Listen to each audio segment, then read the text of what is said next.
We're back on All for United with a transfer special. Yes, the confirmation came a few days ago. We're waiting for the official announcement and the pictures of Lisandro Martinez in a Manchester United shirt. But the former Ajax defender will be a Manchester United player. The statement from Sunday reads, Manchester United is delighted to announce the club has reached agreement with Ajax for the transfer of Argentine international defender Lisandro Martinez. Today, Ten Hag has been talking about him and his fighting spirit. He's got the nickname of the Butcher. Is he a centre-back or a defensive midfielder, though? There's only one person we could ask to find all this stuff out, right? EyeJax from WeTalk Ajax is back with us. You would have seen him on with Stu and Abdel for the Ten Hag Tactical Special, which has smashed it. And I know loads of you love that. EyeJax, thank you for jumping on with me. And I suppose in slightly, I won't say we're bitter, I'll say slightly sadder circumstances for you, because I know Lisandro Martinez was a player that captured the hearts of Ajax fans, right? So tell us, why did you fall in love with Lisandro Martinez? Yeah, he's a player that doesn't complain and is such a multifunctional, talented player. You know, he didn't become Player of the Year for nothing previous season, so we're quite happy with him. And the way he leads the defense, the way he puts in the effort, you know, and all the duels. We actually call it grinta. You know, it's like an Argentinian word for poise that the player has. So he has that a lot. You know, he goes in first, makes sure that everybody keeps their head up, and wins those duels. And yeah, he can read the play perfectly, and also solid on the ball. So it will be some tough shoes to fill for the signing that's coming in to replace him, Bessie from the Rangers. But we are sad to see him leave. It's a crowd favorite, and we just hope he does well at United and brings them joy also, because I think it's a terrific transfer sum we got for him. But we are sad that he's leaving, of course. He's one of our best players. Yeah, tell me a little bit about the fee and the deal itself from an Ajax point of view. Are you happy with that? Because I know at the start of the window, Arsenal were looking at like £30 million to spend on him. I think it's looking like 45 up to 55. Are you happy with the deal you've got? Or a bit like, I think it was Huntelaar, was he quoted in saying that he believes that Lisandro Martinez will be a 60, 70, 80 million pound player potentially after the World Cup. So from that point of view, are you happy with the deal that's so to speak been done? I think it's a solid deal, and yeah, there are always fans that maybe complain that they want more, but I think they want them to stay also at Ajax. But you cannot complain, you know. We get like 57 million euros up front. That's 55 at once, and 2.5% for the, or 5% or 2.5% for the education fee you have to pay towards the clubs for the player. So it's 57 million at once and 10 million in add-ons. I think that is a terrific deal. And if you look at the history of our club, Ben, we sold Matthijs de Ligt and Frenkie de Jong a few years ago for higher fees, and after that, he's the highest fee that we ever gotten for a player to move from Ajax. So you cannot argue that it's not a great price. I think it's a great deal from Huntelaar and Hamstra to a man in charge, you know, of this deal at Ajax. And I think Man United paid a solid fee for it, and we should not complain about the height of it. Where does he rank for you then, EyeJax? Because obviously you're an Ajax fan, but you are a sports writer. You're a lover of football. When it comes to centre backs, trying to remove biasy maybe a little bit, he looks like a player that very much gets the job done in very good fashion. But where does he rank? Is he still 24? Young defender? Where does he rank amongst other young defenders out there at the moment in European football? Yeah, that is such a difficult such a difficult question to answer, Ben. I can only tell you that yeah, you know, there are some doubts in England about his height, but you should watch the matches he played for us in Europe, you know, against the bigger teams, against Haaland and stuff. This guy just knows how to defend and how to read the play, you know. It does not have to do only with height. So you have terrific defenders in Europe also, and amongst the world, that are similar age but are a little bit taller, for example. But what Lisandro has compared to others, he has the ability to read the play and go towards the ball where it will be, you know. So he reads the play and can anticipate and can be quicker than maybe a taller attacker, you know. So this is something that he's been doing at Ajax for a long time. And it does not always have to do only with height. All in all, he's just a terrific package in one play. You know, he can pass the ball. He's still young. There's still a room for progression for him. He can head the ball terrifically because he's small, but he has that leaping ability like crazy. You should see him jump. It just covers up for a lot of height that he's missing. And yeah, amongst other young defenders, it's difficult to make a comparison because they're a lot bigger than him usually. But you will see that he will do the job for you guys. And yeah, all in all, he's just a solid player. What about his relationship with your former manager, our now manager, Ten Hag? Because we've all seen the videos of him and Martinez having a little dance after. Oh, sorry, after was it the Eredivisie League win? Yeah, and I don't know if that was last season or the season before. Both. Yeah, both. he loves a little boogie. It seems like he's got a really strong bond there with Ten Hag. How pivotal do you think that is in terms of not just for him succeeding in the Manchester United team, but also for Ten Hag to also succeed at United, coming in trying to instill that philosophy?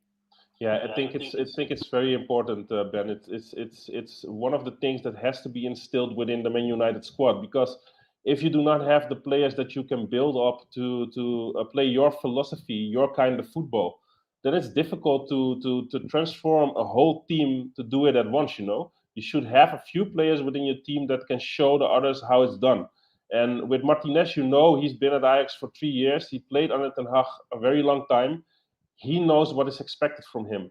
And especially if you would play with somebody besides him, and probably it will be Maguire, because I think Martinez is a big chance that he will be your left central defender, and that Maguire will probably move to the right central defender spot.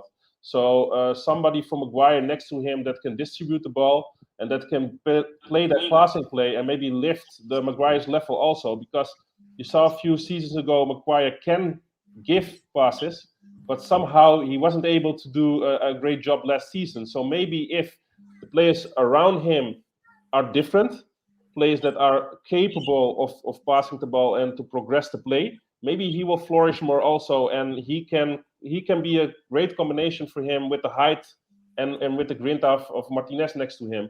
So I think it's very important for Ten Hag that he got some of his players, some of his targets into the club. And wherever Martinez will play, he will be of great value for Manchester United, either as a left central defender or maybe as a pivot in front of the defense.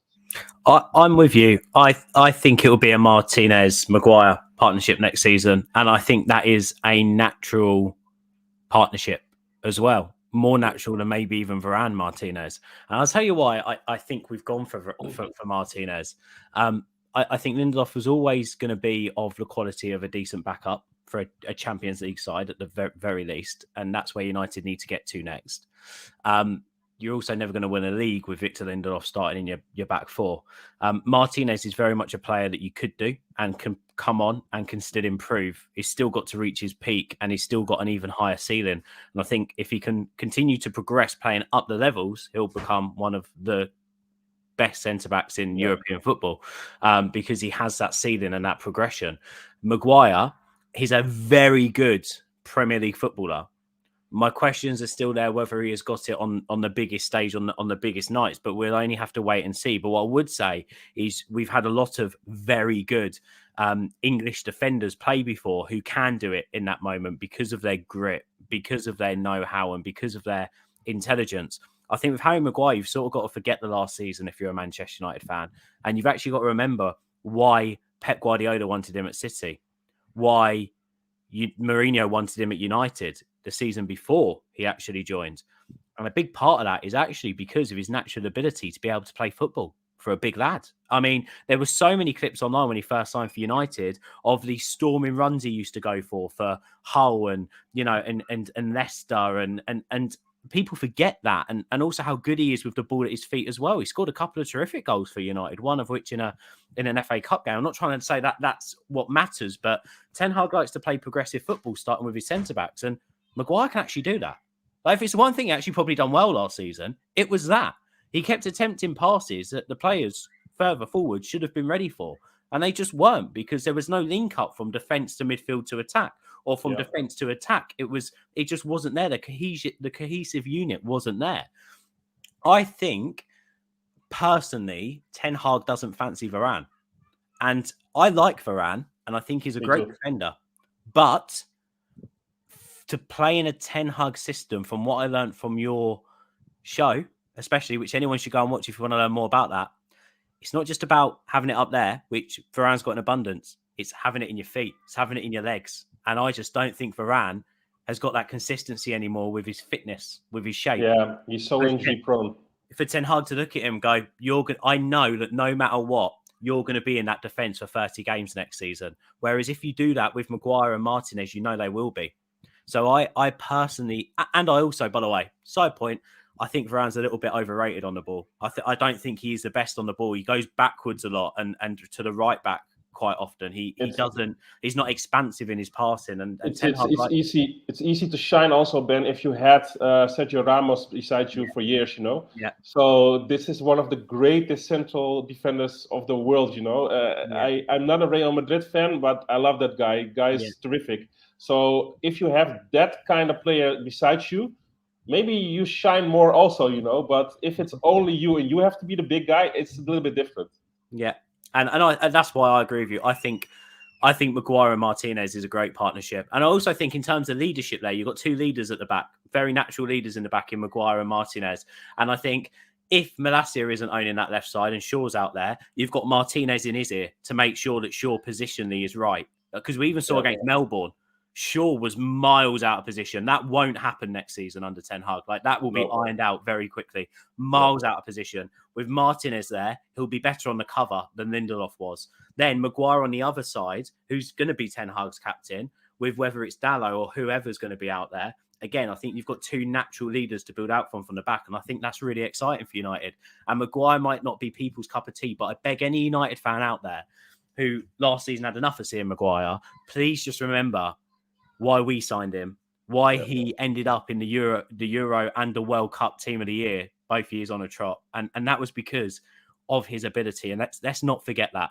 And with Ten Hag behind him, I really think we're going to see a different Maguire, and especially next to Martinez and a progressive De Gea, it's all taking shape, hopefully, and you know, hopefully we can get the midfield sorted. But he has to be wary of when you play that high defensive line and you press a lot and you try to recapture the ball, you know, the 5-second rule. You have to be wary, because Maguire is a little bit fragile in his back, you know. If he has a lot of room towards De Gea and he is getting countered on, because Ten Hag likes to play that high line, you know, that is difficult. So he has to grow in that area, or be wary of that the rest defense is put very well, because otherwise you can have problems against those quicker teams in the Premier League. Positionally, though, Maguire's always been all right. I think he was put out quite a lot last season because he was out more towards the left-hand side, and he had Shaw next to him, who was never in position, ever. So I think that's the issue sometimes. For me, Maguire's biggest mistakes have been him trying to cover someone else. I think, and I think if you go back and look at the tapes, you can see that it's not normal that Maguire just makes a big clanger. Do you know what I mean? Or is a big error, or on the turn he completely loses his man. Usually it's because he's trying to cover someone else's mess and then gets himself in an absolute state, and it's just downhill from there. But as we know as well, you know, you take a player out of position, ultimately that would just collapse them. Whereas Ten Hag likes to play with the extra man back there potentially as well. He had no one screening. So it's going to be interesting. But on that, can I ask in EyeJax? We've just spoken there about Maguire and Martinez. Talk to me. Is he a centre-back or is he a defensive midfielder? How's Ten Hag going to utilise him? So, Ben, first of all, when we got him, he was actually the player that should replace Nicolas Tagliafico, our left back. So we got Martinez as a left back candidate, but then we played him first as a pivot in front of the defense, that defensive midfielder role, which he did quite well, to be honest. I've heard Rach speak about him in the media that he was not like agile enough, you know, on that position, but I have to disagree on that. I think at that pivot role, he was terrific. And at our channel, we were like discussing when he got benched, why the hell is Martinez benched? Why is he not playing him? He was so good at that position. And then all of a sudden, after a while, he started playing him as a left central defender. And I must say that position he shined the most. So for me, it's left central defender, defensive midfielder, and left back. We need that. But I would play him, especially at United, because you need a ball playing defender. I would play him as a left central defender because this is the role he shined at last season. He was not player of the season for nothing at our club. You do not get that trophy easily. So it's usually very, very good player that gets that prize at the end of the season, and he got it. And it's not for nothing. It's a leader. He makes sure that the rest will be ready. And like you said, if Shaw goes up far to far up the pitch, he will call him back. Timber actually stated something in the media lately also. Licha will always make sure when I'm dozing off, then he's shouting at me and cursing at me to wake up, So this is something you can expect from him. And I see him as a central defender. It's interesting, isn't it? Because it also sounds like he's got that little bit of versatility. Like I said earlier on at the start, Ten Hag knows that for 30 to 35 games next season, he can rely on Martinez playing in 3 different positions if he needs him to. So he can be utilised there. And for instance, if Malacia needs a bit more time and Shaw doesn't put up his socks, I mean, what an option. If he needs to put Martinez at left back, he can put him at left back for a little run. If he needs to put him Shield in the back 4 in a game against Liverpool or City, he knows he can get the most out of him there. So I think it's nice that Ten Hag knows he can rely on Martinez. Yeah, definitely. Yeah, he will do his utmost in any position. And the great thing about Martinez is he will always give his all. You saw it with Manchester United last season. The complacency that some players have. They're just not doing their part, not tracking back, just being up front. You will not see that happening with Martinez. He will always give his 100%. Every single game. And I think the United fans will love that because it's hard to not love a player that gives all for the badge that he's wearing, And you will see that in Martinez, he will never be lacking. Never. Go on then, tell me about his nickname, the Butcher. Is he the Butcher on the pitch? Yeah, the Butcher, yes, it's one of the nicknames he has, and this has to do with that he can be ruthless sometimes. You can always remember those players, when the team isn't playing that well or they need to be woken up. You always have that one player, that leader within your team that shoves somebody, maybe even a yellow card, not a red card, maybe even a yellow card, but that shoves a player and sets the tone within the match. Martinez is somebody that can do that. He can either win a duel very roughly but fairly, setting a statement, or if necessary, he just shoves somebody to wake up the team. And this is something why we call him the Butcher. Excuse me. I love that nickname. I think it's brilliant. I can't wait to see him in a United shirt. It's going to be really interesting. Final question. Yeah. We hear a lot about his passing ability. So come on, tell me the truth. Where does he rank on a scale from good to Daley Blind? Because I always thought Daley Blind was a superb passer of the ball. How good is Martinez then? Because he's a relevant topic that we can take away because we've all seen Daley Blind. Well, has to take a sip before that. Here we go. Sorry, I just had a cough. I'm sorry. It's all right. Daley Blind, the progressive passing of Blind is way up there. So if you have Blind, it's difficult to rank Martinez right beneath him because the way Daley can pass a ball, it's terrific. He's our best passer within the team by far. But Martinez is comfortable on the ball. He's not doing only side passes. He can progress the ball. He can play a long ball. He can play through the midfield, like passing an area, just progressing it further. You will see him do it all, And the difference with Martinez is he's also comfortable staying on the ball, dancing away from the opponent, creating room for himself, and then progress the play. So you will not see him make weak passes just side to side, He will always try to find that solution upward. And this is something that Man United really needs. They need that progressive passing players within their team to progress to play faster to the front, And not only players that are comfortable with a 5-yard pass to the side or with a pass to the defender next to them. You need players that take a chance and have the confidence that they can do it with their ability and deliver that ball. This is something that Man United lacked last season, if I'm being honest. And he will bring that for you. I'm so excited. He's going to become a Manchester United player, is Lisandro Martinez, and I cannot wait. EyeJax, thank you so much for coming on. People have to go and check out our Ten Hag Tactical Special. This was our player profile on Martinez, our brand new centre-back signed from Ajax for £45 million by the looks of things. Where can people find you, EyeJax? Yeah, they can find us on YouTube, the WeTalk Ajax channel, and go take a look. We do English content all the time, also on players that move out, move in, matches that Ajax play. So if you're a fan of Ajax or you love the club, besides your own club, come take a look, subscribe, and we make some nice content there. Also on Twitter, WeTalk Ajax.